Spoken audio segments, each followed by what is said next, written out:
After spending almost 2 decades in the U.S. military prison at Guantanamo Bay in Cuba, the alleged mastermind of the 9/11 terrorist attack, Khalid Sheikh Mohammed, and two of his accomplices have agreed to plead guilty in exchange for sentences up to life in prison rather than face the deletion penalty trial.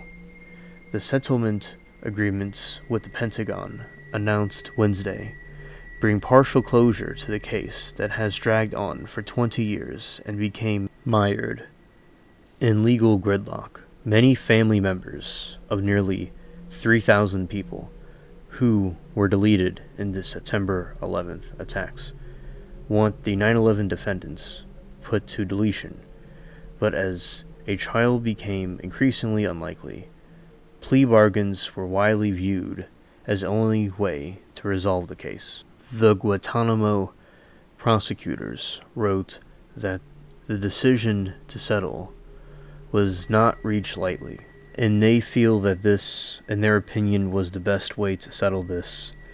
And also, so basically, they would be all given life imprisonment, likely at the Guantanamo prison, nowhere in the United States, because they are not allowed in the United States.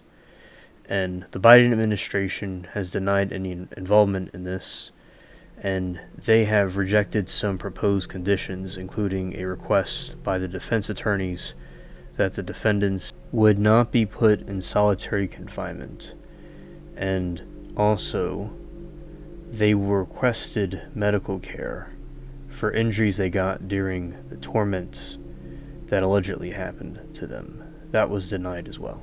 Many of the victims' families are very upset about this. They would rather them be deleted. One thing about this is that an aspect of the settlement is intended to address the concerns the families have about the motives of the attack and details about it.